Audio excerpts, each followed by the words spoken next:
Alright, so this will be part one of my bottle collection. I guess this will just be alcohol bottles. So first, I have this. It is a old Four Roses whiskey bottle. Label would have been there. It's got the Illinois glass mark on the bottom. Not sure how old on this one because I can't find an exact a quart size one online. It could be rare. I really have no idea on that one. Alright, and then, tiny pocket flask. Still one of my favorite whiskey flasks. Living in Kentucky, there's so much of that stuff. Just a full pint. Thought it was interesting because it had the cap on it still. Just a normal full pint. This one could be rare. It's not gonna pick up, but it says, hold on, I have to, I'm not even sure what the heck that says. Pedinger's bourbon whiskey. It has a D inside, or is it a, yeah, it's got like a letter. Yeah, I'm gonna say a D. Yeah, it's a D inside of a diamond on the bottom. It's got like ants and bugs on it. This one might be really rare. It's still got the original cap on it. You're gonna have to focus in. You can see where it kind of said that, but it's kind of crushed. So that one might go for sale if I start doing auctions. I'm really thinking about that, if that one turns out to be a good one. Next, unembossed, machine-made 1930s wine with a nice upkick in the bottom. Alright, what else? A very interesting looking bottle, a Benedictine. It's got crosses on both sides. It's an upkick. It's from the it's got like a, where the stamp seal would have gone there. It's from like, I believe, the 20s or 30s. And this is a rare one. This is like I think it saw some selling for like $70 online. Pretty good. Next, this one, Slick. It says 1413. It's not. My focusing is being really weird. 1413, 75 on the bottom. Amber, blown in a mold. This is a hand blown beer. Not sure on that one. It's probably 1915 at the newest. This one is a nice aqua beer, completely slick, early machine made. It's got a little crack there. Yeah, I'm not sure on that one. It's probably maybe 1918 era. This one is a Creek Fun that I finally finished cleaning up. It is a McAvoy Brew Co., Chicago, Illinois. Early machine made, pre-prohibition. Nice amber beer. That one might go for sale in an auction. Let's see what else. This one's super cool. It's a very dark, like red amber. There's a woman holding a drink on it. Early machine made from the 20s.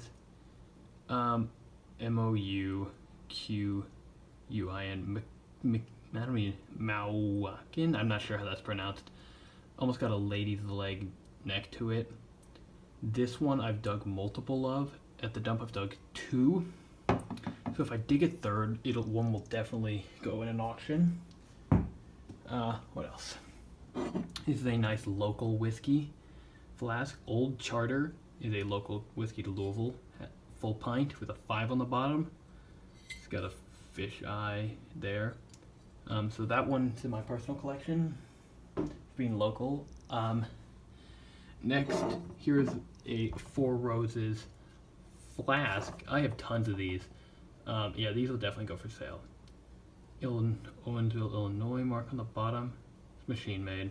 I'm not sure how old. Yeah, those will definitely go for sale. This one is a interesting one. It is like it's an applied top, probably about 1890. I think a case gin.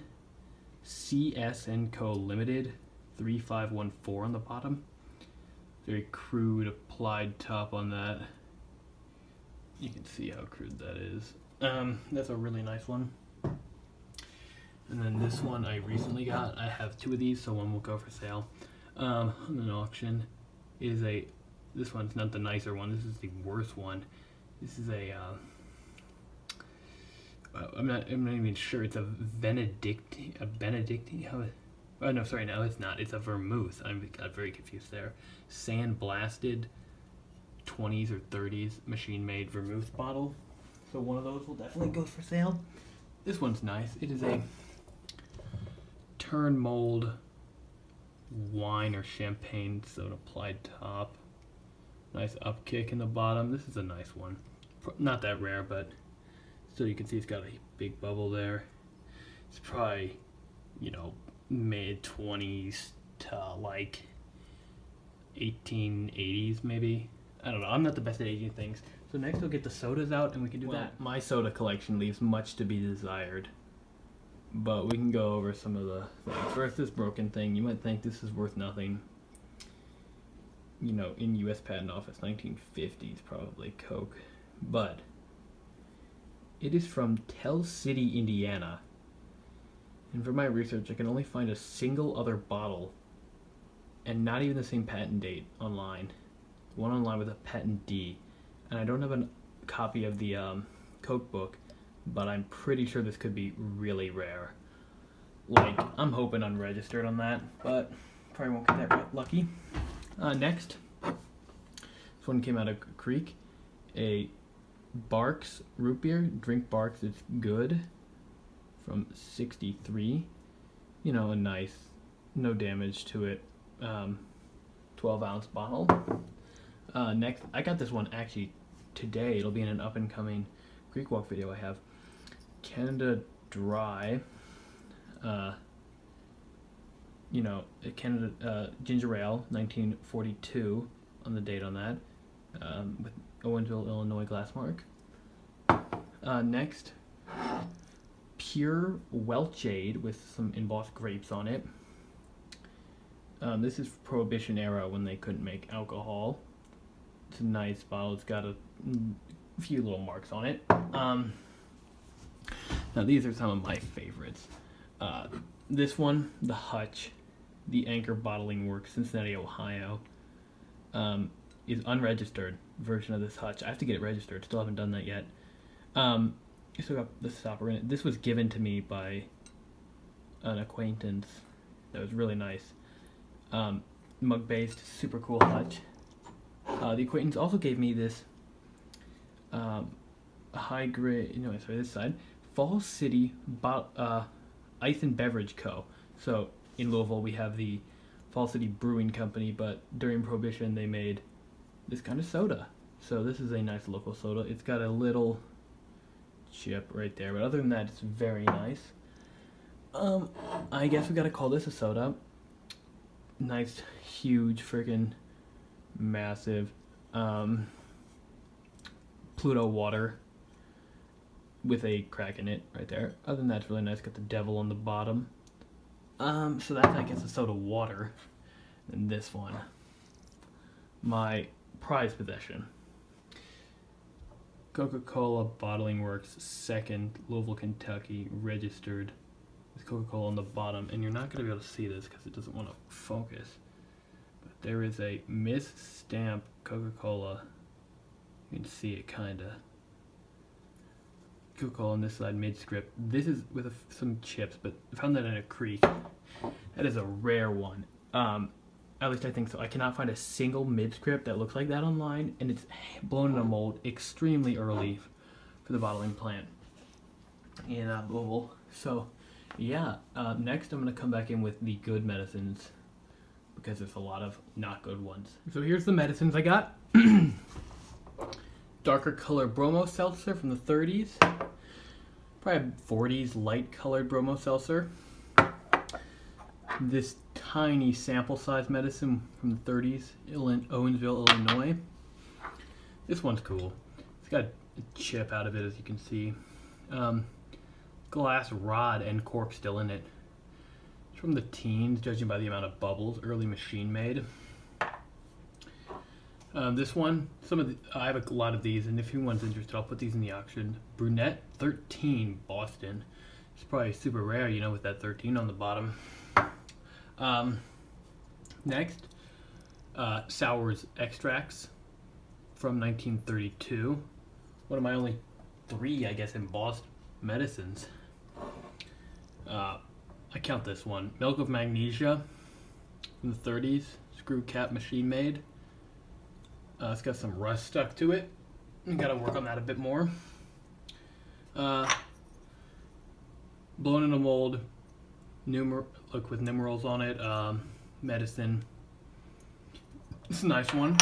Next. These 2 are probably local druggists from the tiny town I live in the Louisville area. I'm not saying which one. They're both the same. So they both have acorns on the bottom. It's not going to focus that well. This one actually has it better. Yeah, see, acorn on the bottom. And next, some of my favorites. It's not going to focus because this one has weak embossing. Dr. Miles Medical Co. Weak embossing, ice blue in color, no damage on that one. And this one, it's got heavy embossing, also ice blue in color, but it has a chip right there. But so yeah, those are my medicines. Next I'll come back in with like the foods. So yeah, foods, and I did the milks as well. I only have 5, so that'll be pretty quick. First, 1 quart liquid is your standard 1930s unembossed milk. Unfortunately, doesn't have a place on it. This one, a little half pint. It's from like the 30s as well. I believe it. I guess it kind of has a sound like that is kind of the place where it was made. I'm not really sure on that one too much.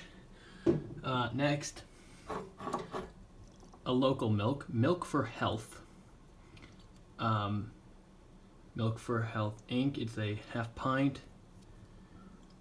Property of Milk for Health Inc. Louisville, Kentucky. So this is a local milk. It's pretty common. Another huge 1 quart. Plainview Farms. I'm not sure on this one. It is from Columbus, Ohio, in 1930. What is that, 5 or 8? 1930s on this one.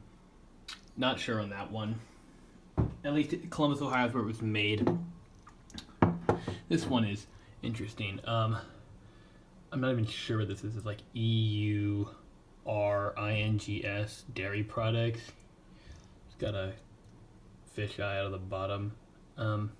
Yeah, I'm not sure on this one. Another quart. This has all the milks I got. Next we can go over the foods here as well. Your standard 1930s, 40s Heinz, like olive or caper jar maybe. Next, Tabasco sauce. Yeah, I'll probably have another one of those if anyone's interested for in an auction. Here's a nice food bottle with some nice bubbles in it. 2 ounces. Early machine made, probably 20s on that one. This one's a nice screw cap from 1928. It's got a couple small bubbles in it. Nice aqua color. This one's pretty cool. Aqua, I guess it's like a cork top. It's from the 20s. I don't know an exact date on it. 20s or teens. Early machine made with bubbles in it. This one is, I'm assuming, what used to be a salt shaker. It's from like 1920s because that base mark. Yep. Next, you got another Heinz bottle. This one's probably, not ketchup, but like radish or relish or something like that. Next, little itty bitty light aqua pepper sauce from 1939. I guess this is a ketchup because I've dug so many like them. Big, huge. This one is from 28 as well. Clear, machine made. I'm assuming ketchup on that one. My oldest food bottle, I believe. I dug this in my backyard. I'm assuming it's manganese glass. Pickle jar. Early 1900s. Probably early machine made. Well, it is early machine made. This one's pretty cool. Very weak embossing on it. It's not going to want to show, but it does say the A1 steak sauce on that side. Yeah, you can kind of see it there. Yeah, the A1 steak sauce from the 30s. Little chip up on the lip. But other than that, it's a nice one. And one of my favorites. I'm assuming it's a syrup bottle. It could also be a whiskey. I'm going with syrup though. It is a, nice clear with the handle still on it. So, yep, next I'll come back in with the household items and other interesting assorted stuff. So here's the stuff that would, just your standard lie around the house stuff, and two things I guess I forgot. First, the super cool porcelain lady. It's got some markings on the bottom. Not sure about the age on this one. Probably from the 30s. Interesting shaped bottle, hand blown in a mold. It's got an S there. It's got some bubbles in it. No idea on that one. Probably, early teens maybe. Next, the smallest bottle I own. I mean, you can see how small it is. I'm assuming it's a perfume of some kind. It says U6 on the bottom. Not sure on that one how old. Next, a full of water Cheeseburg Manufacturing Co. New York, a Vaseline from the 50s. On this one, I do have an older one. Either this one that I'll clean out, take the lid off, or the clear one I have will be in an auction at some point. This one I skipped over in medicines. I'm assuming that's what it is. A cork top medicine-like flask with the Owensville, Illinois mark right there. Very weird. Not sure on that one. Next. What should we go over next? Next we have, I don't even know. Okay, next we got this big chemical bottle from 1934. Oh, it's got a crack in it at the base, but still a only chemical bottle I have. Cork top, machine made. It's like mostly everything I got. Next we can go over this ball perfect mason. This one is 1923 to 1933. It's got a 10 on the bottom. This is where I hold the marbles I got. I don't have too many. I don't think there's too much good stuff in there, but you never know. Next, we got a hand-blown cone ink bottle. It's got like color of a Coke bottle, kinda. It's got some chips in the lip. But other than that, this is a nice one. This came out of my backyard, so that's why I'm keeping that one. Save that for last. Dug this out of my backyard, a complete drinking glass. It's like early 1900s, maybe late 1800s on this one. It's got a diamond with an H on the bottom, on the in the inside. Next, we can talk about this one, Perfume Bottle, Colgate and Company. You can see the amount of damage on this one. This came out of my backyard, that's why I'm keeping it. It was sitting just like this on the ground, so it filled up with water over the years and cracked. Colgate is a Colgate and Company perfume. Nice small perfume bottle. Next, I dug this, and this is really heavy. It is a Inkwell.